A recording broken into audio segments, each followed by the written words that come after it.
Alors reprenons. J'en étais donc arrivé à la question des onomatopées. On a vu donc que pour Saussure, les onomatopées comme les exclamations n'étaient pas des objections suffisantes. Dans les deux cas, il y a, malgré l'existence possible d'un rapport naturel entre le signifié et le signifiant, une convention malgré tout, et donc une dimension arbitraire, et c'est cette dimension-là qui est considérée comme étant pertinente pour Saussure. Alors maintenant, l'autre aspect sur lequel je m'étais arrêté également la semaine dernière, et qui est là peut-être encore plus important dans ses implications sur la relation entre ce qu'on peut considérer comme arbitraire et ce qu'on considérera comme non arbitraire, c'est la question de l'arbitraire relatif. Alors, je vous rappelle donc le texte du cours de linguistique générale. Le principe fondamental de l'arbitraire du signe n'empêche pas de distinguer dans chaque langue ce qui est radicalement arbitraire, c'est-à-dire immotivé, de ce qui ne l'est que relativement. Une partie seulement des signes est absolument arbitraire. Chez d'autres, intervient un phénomène qui permet de reconnaître des degrés dans l'arbitraire sans le supprimer. Le signe peut être relativement motivé.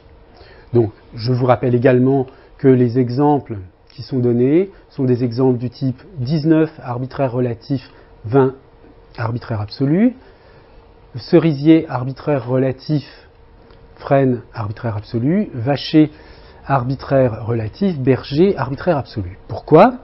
Eh bien, pourquoi y a-t-il quelque chose de motivé dans 19, dans cerisier, dans vacher ? Là, pour bien comprendre le texte, il faut, on y reviendra dans un instant avec un commentaire de Simon Bouquet au sujet de la distorsion qu'il peut y avoir entre le cours de linguistique générale et la pensée de Saussure. Le terme signe qui est ici correspond en fait chez Saussure plutôt à l'idée de signifiant. Il y a une ambiguïté quand on regarde les notes de Saussure. Bailly et Séchelet ont très souvent transcrit signe là où dans les notes il était question de signifiant.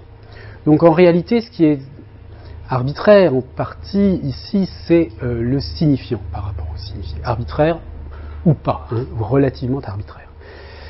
Dire que le signifiant n'est pas arbitraire, ça veut dire qu'il y a une certaine raison pour laquelle il peut y avoir ce signifiant. Une certaine raison pour laquelle il peut y avoir ce signifiant. Et en effet, on considère tout naturellement que 19 est une façon logique de, on pourrait le dire comme ça, façon logique de nommer la quantité ou le nombre 19. Pourquoi ? Eh bien, parce que, en admettant que 10 et 9, séparément, sont tous les deux des signes arbitraires. En admettant par ailleurs que je connaisse une règle de combinaison qui fait que 19, ça signifie 10 plus 9. Comme 17 signifie 10 plus 7, comme 108 signifie 100 plus 8. Donc une sorte de règle comme ça. Donc il faut connaître les éléments et puis la règle d'association. Dans ce cas-là, j'ai un petit système qui me permet de fabriquer des signes à partir d'autres signes, en quelque sorte. J'ai le signe 10, j'ai le signe 9, et je peux fabriquer un signe qui va être 19. Et je vais comprendre 19 à partir de ma compréhension de 10 et de 9. Ça veut dire que si pour la première fois j'entends le signifiant 19, je vais pouvoir deviner son signifié. Même si je n'ai jamais entendu ce signifiant auparavant, je pourrais le deviner. Alors que, évidemment, si on me dit 10 et que je n'ai pas appris ce que ça veut dire, je ne peux pas deviner 10.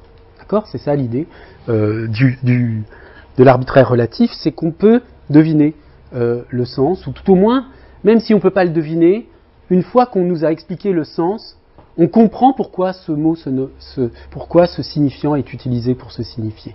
hein, même si on n'a pas forcément deviné. Parce qu'après tout, quelqu'un qui entend pour la première fois 19 pourrait penser que ça signifie 90. Hein. 10 fois 9, au lieu de 10 plus 9. Bien.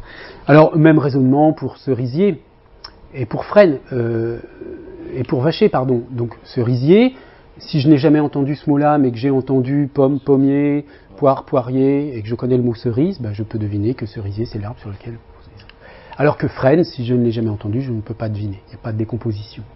Même chose pour vacher, berger, sachant que vacher, c'est celui qui garde les vaches, donc il y a une analyse possible, une combinaison, alors que berger, ce n'est pas celui qui garde les berges. Hein. Le berger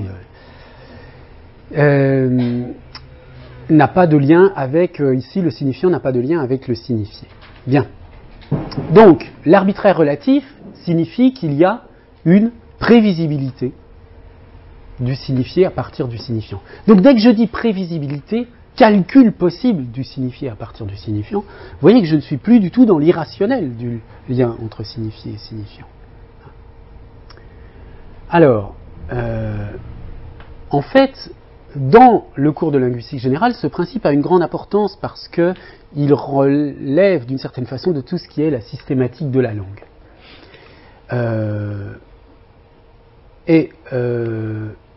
J'y reviendrai dans un instant. On va voir que sa portée est très grande.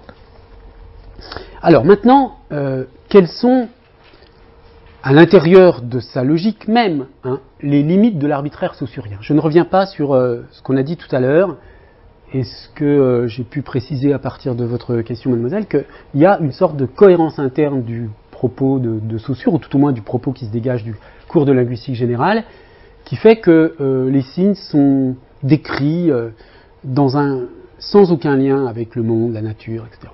C'est un ordre qui a... c'est un monde. Hein. Le monde sémiotique, le monde des signes. Alors, il y a plusieurs façons d'envisager les critiques ou les limites de cet arbitraire tel qu'il apparaît dans le cours de linguistique générale. Hein. Encore une fois, ce que j'ai essayé de commenter ici, c'est non pas la pensée de Saussure, mais le cours de linguistique générale. Parce que c'est ça qui a été reçu, qui a eu un impact sur la linguistique, bien qu'on ait découvert récemment relativement récemment, maintenant il y a un certain nombre d'années, mais qu'il y avait quand même des distorsions très importantes, beaucoup plus qu'on le pensait peut-être, entre le texte du cours de linguistique générale et la pensée de Saussure. C'est malgré tout le texte du cours de linguistique générale qui a influencé des générations de linguistes. Bon, alors on va voir deux premiers types de limites. D'abord, le fait que, on va voir rapidement comment on peut argumenter que les idées de Saussure sont très différentes, au fond, de ce qu'il y a dans le cours de linguistique générale au sujet de l'arbitraire. Et puis ensuite, on reviendra sur l'argument de la comparaison des langues pour la question de l'arbitraire, et donc de cette sorte de confusion entre signifié et référent. Alors là, je m'appuie sur un article intéressant que vous pouvez lire, qui est un article assez facile à lire, et très instructif, Benveniste à la représentation du sens, de l'arbitraire du signe à l'objet extralinguistique, hein, un article de Simon Bouquet, 97, vous trouverez sur le site internet, donc là où je mettrai le PowerPoint, le lien pour lire l'intégralité de cet article. Donc, voilà en résumé les conclusions de Bouquet sur les décalages entre la pensée de Saussure et ce qu'on trouve dans le cours de linguistique générale. Alors, il y a deux constatations. Première constatation. Dans tous les passages où la mention de la question de l'arbitraire par Bailly et Séchelet correspond effectivement à un ou plusieurs énoncés de Saussure, c'est-à-dire 9 passages sur les 16, hein, il y a 16 passages où il est question de ça dans les textes de Saussure, 9 sur 16, les éditeurs semblent ne pas avoir été attentifs à l'ambiguïté du terme de signe et s'être laissés piéger par leur parti pris terminologique. En effet, dans ces 9 cas, leur texte maintient le mot signe, alors que dans le manuscrit source, l'occurrence du terme signe renvoie clairement à signifiant.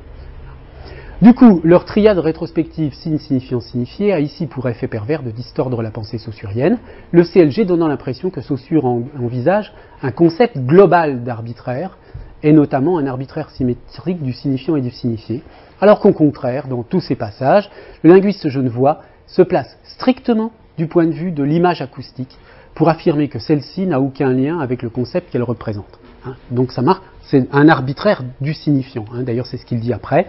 En bref, selon la leçon de ces passages, ce que Bally et Séchelet appellent l'arbitraire du signe serait plus judicieusement nommé, dans la terminologie qu'ils ont choisi d'adopter, arbitraire du signifiant. Hein. C'est vraiment uniquement le signifiant qui est arbitraire par rapport au signifié. Cela dit, dans les petites contestations comme ça que j'ai soulevées au fur et à mesure de mon commentaire, qu'il s'agisse d'arbitraire du signe ou d'arbitraire du signifiant, ça ne change rien. Hein. Deuxième constatation, dans tous les autres passages du CLG, les énoncés sur l'arbitraire ont été créés de toutes pièces. Donc, on voit bien que ce n'est pas la pensée de Saussure. Ceux-ci parlent de nouveau d'arbitraire du signe, là où, cette fois, aucune proposition sur l'arbitraire ne figure dans les textes originaux. Cette deuxième catégorie d'énoncés ne reflète pas la présentation saussurienne asymétrique d'un arbitraire du signifiant, mais renforce au contraire un concept indifférencié d'arbitraire, duquel on ne trouve aucune trace dans les manuscrits. De ces deux constatations, il ressort que le concept d'arbitraire du signe, tel qu'il est présenté dans le texte de 1916, donc dans le cours de linguistique générale, peut être tenu pour un concept fantôme créé par Bally et Séchelet. Donc, vous voyez, il y a toutes sortes d'auteurs qui ont travaillé sur le lien entre le cours de linguistique générale et les sources de Saussure. Ce qu'on peut dire, grosso modo, c'est que, attention, tout ce qu'on vient de dire sur l'arbitraire, c'est ce qui se dégage du texte du cours de linguistique générale. Mais Saussure, lui, avait une pensée sans doute très différente. D'ailleurs, bon, je l'ai signalé la dernière fois, je le redis, mais tout le travail dans la fin de la carrière de Saussure sur les anagrammes montre quelque chose qui, du coup, serait complètement incompatible avec cette conception très générale de l'arbitraire. Maintenant, il y a la question de la différence entre les langues. Vous vous souvenez de l'argument de la différence entre les langues, c'est qu'on prend bœuf, le signifié bœuf a pour signifiant bœuf d'un côté de la frontière, ox de l'autre. Bon.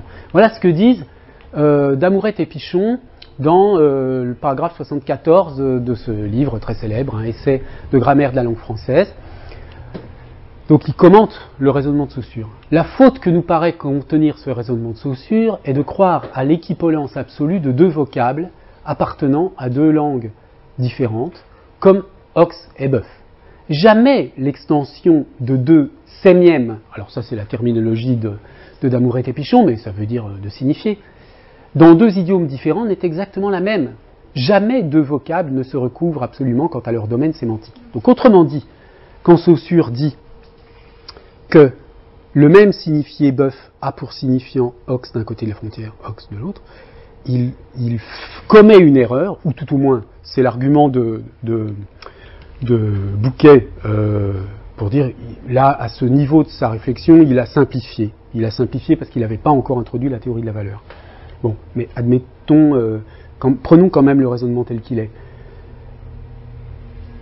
Dans le cadre de la théorie de la valeur, en fait, bœuf et ox sont des signes. Ils ont chacun un signifié, chacun un signifiant. On est d'accord, les deux signifiants sont différents. Mais les deux signifiés, ils sont différents aussi. Ils sont différents, les signifiés. Ce sont le sens de bœuf et le sens de ox, en tant que signification, ne sont pas dans le même réseau d'opposition. Par exemple, en allemand, ox s'oppose à Stier, Bulle, enfin à d'autres mots, et il n'y a pas ce genre d'opposition en français où on a bœuf, taureau, vache. C'est pas le même système d'opposition. Hein.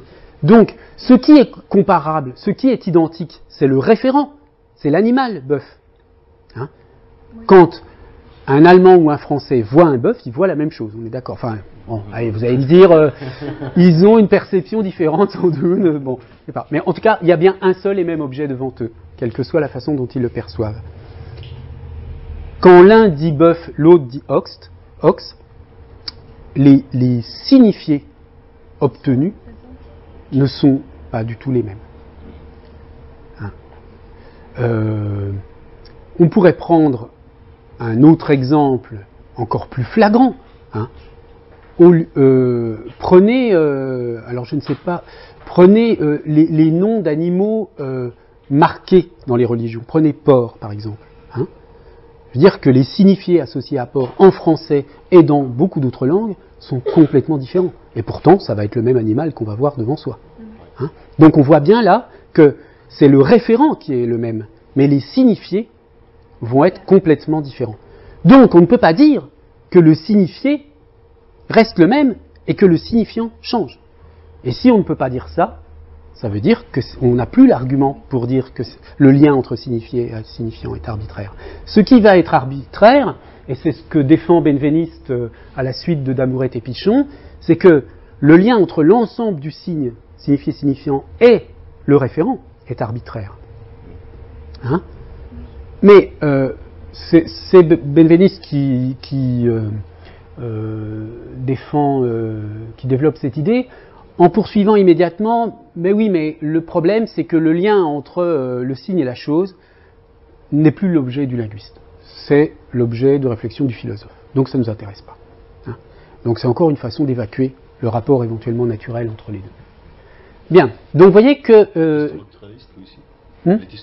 Oui, une forme de structuralisme aussi, bien sûr, hein, chez Benveniste.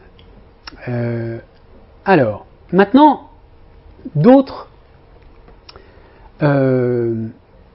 autres points, toujours dans les limites de l'arbitraire. On a vu donc qu'il fallait faire attention à l'interprétation du cours linguistique général, c'est pas la pensée de Saussure. On a vu qu'il y avait une confusion entre signifié et référent qui enlève une partie de la valeur de l'argument de Saussure du cours de linguistique générale lorsque il est question de fonder l'arbitraire sur la différence entre les langues.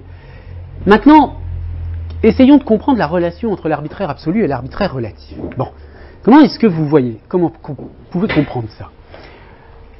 Quand on regarde l'analyse de l'exemple 19, hein,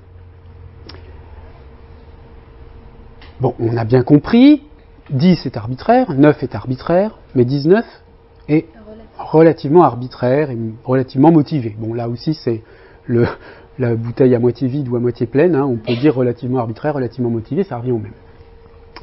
Bien.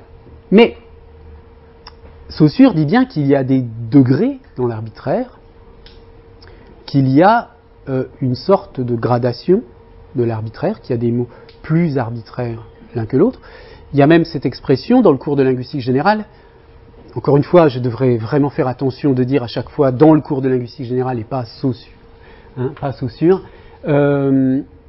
Cette idée que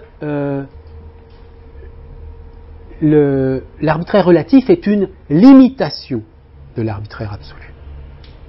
Alors, ma question là, c'est comment comprendre cette limitation? Parce que quand on considère l'exemple 19, on a plus l'impression qu'il y a une sorte de juxtaposition. Il y a d'un côté l'arbitraire absolu, de l'autre côté l'arbitraire relatif, qui revient à dire, comme on l'a dit tout à l'heure, hein, on fabrique des signes nouveaux avec des signes déjà connus. Mais ce sont deux principes qui se complètent l'un l'autre, on n'a pas l'impression qu'il y a une sorte de limitation. Alors comment comprendre cette limitation? Pour la comprendre, on peut faire le raisonnement suivant. Imaginez un ensemble de signes, un système de signes, je ne sais pas, un microsystème de 5 signes. Hein. Signe 1, signe 2, signe 3, signe 4, signe 5. Un microsystème de 5 signes. Bien. Si chacun de ces signes relève de l'arbitraire absolu, pour maîtriser cette langue, qui serait limitée à 5 signes, vous devez apprendre 5 choses. D'accord ? Imaginez que sur les 5, il y ait 2 signes qui relèvent de l'arbitraire relatif. Mettons que par exemple le signe S3, on l'obtienne par une combinaison de S1 et de S2, et que le signe S5, on l'obtienne par une combinaison de S1 et de S4. D'accord ? Dans ce cas-là, si on laisse de côté, il faudrait la compter, mais pour simplifier, je la laisse de côté, et si on laisse de côté la règle de composition, j'ai besoin d'apprendre uniquement 3 signes.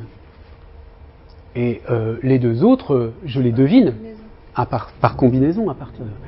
Et c'est comme ça qu'on voit le lien entre l'arbitraire absolu et l'arbitraire relatif.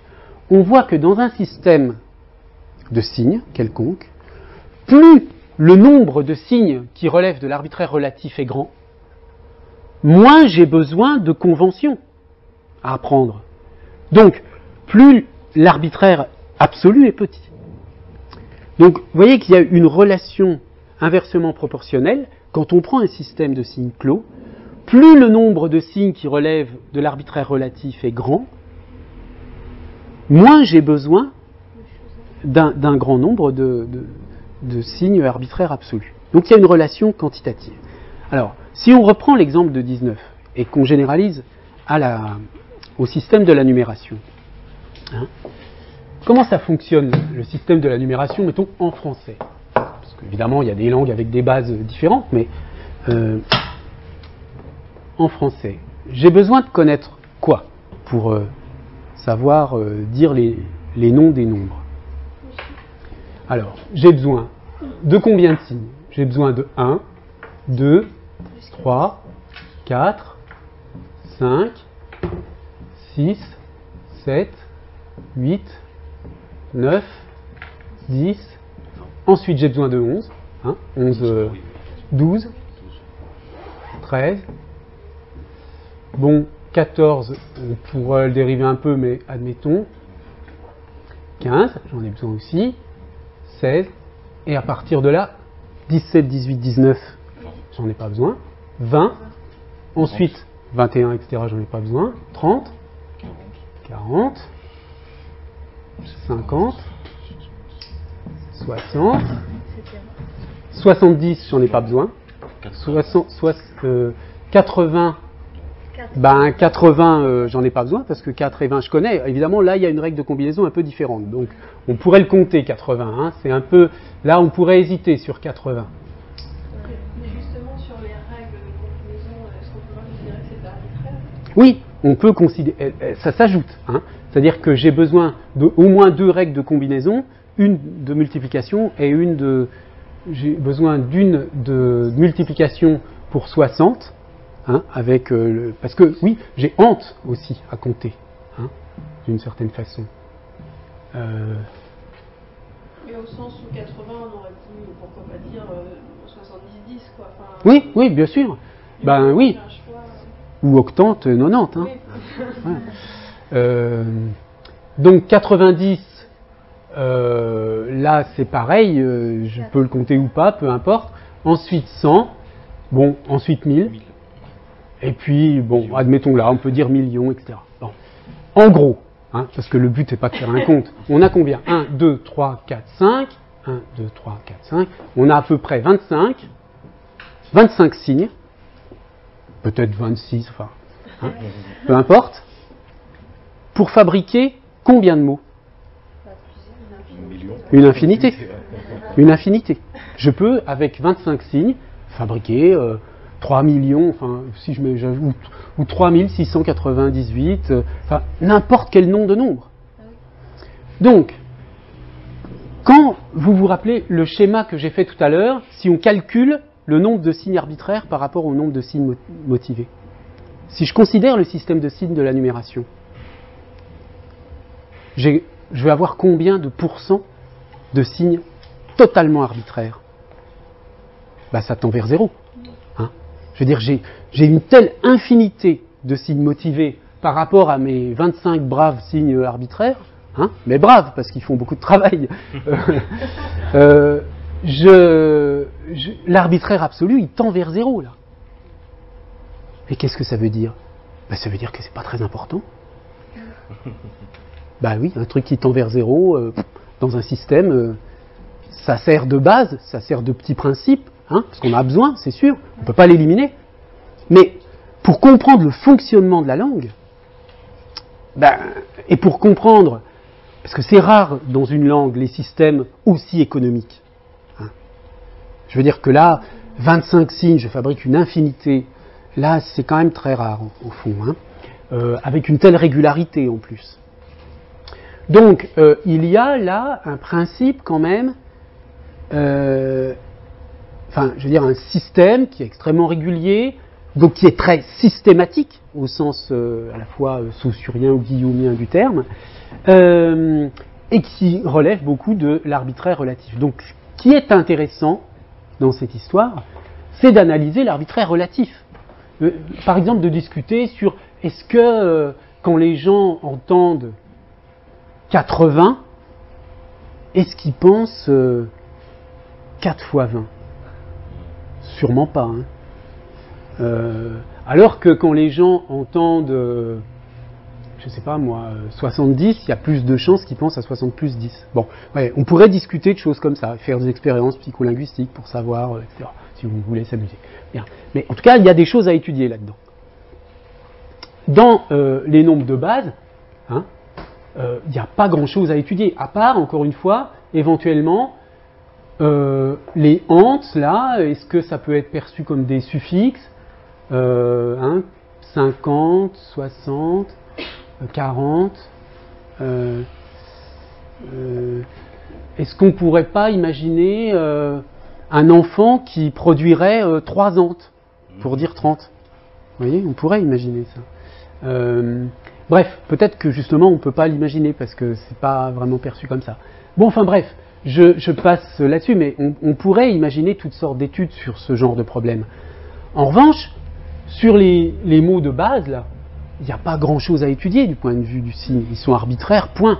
Après, ce qu'on peut essayer d'étudier, c'est justement, alors là, au sens de l'iconicité interne, est-ce qu'il n'y a pas quelque chose de non arbitraire dans les signes de base eux-mêmes? Mais ça, bon, c'est une autre affaire. Donc, j'ai développé ce petit exemple pour vous montrer que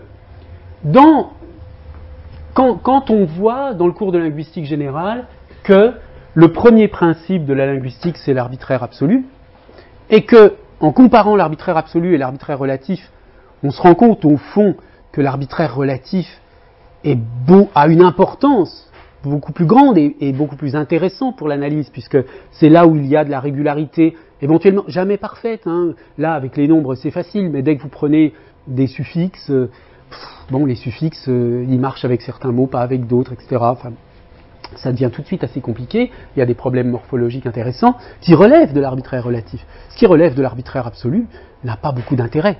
Donc, l'idée, c'est de dire que, bien sûr, il y a peut-être de l'arbitraire absolu à certains moments, mais c'est secondaire et c'est pas ça qui est intéressant à étudier. D'accord ? Voilà. Donc, maintenant, une fois qu'on a fait ces remarques, on peut arriver à l'idée suivante.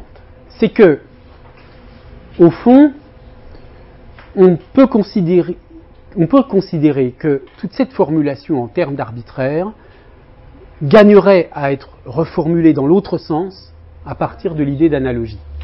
C'est-à-dire que quand il y a de l'arbitraire relatif, on va dire qu'il y a de l'analogie, parce qu'il y a de la similarité. Même d'ailleurs, quand il y a du non-arbitraire qui n'est pas relatif, mais ça on en parlera plus tard, c'est ce qu'on appelle l'iconicité d'image, mais en attendant, l'opposition entre arbitraire absolu et arbitraire relatif, on va dire plutôt, on pourrait considérer que le principe de base, c'est qu'il y a quand même de l'analogie dans les systèmes. Dès qu'il y a du systématique dans la langue, dès qu'il y a du régulier, il y a de l'analogique, c'est ça la base. Et dans certains cas, il y a des signes résiduels non analogiques. Et on renverse complètement la perspective. Donc, non seulement dans un système de signes, quel qu'il soit, il y a plus de signes qui relèvent de l'analogie que de l'arbitraire. Prenez par exemple le système des conjugaisons des verbes. C'est quand même très régulier, très analogique. Il y a toujours des exceptions, des cas un peu particuliers, mais il y a quand même une grande régularité, beaucoup d'analogie, peu d'arbitraire finalement. C'est dans le lexique qu'on a l'impression qu'il y a beaucoup d'arbitraire, mais aussi il y a des préfixes, des suffixes, il y a des systèmes.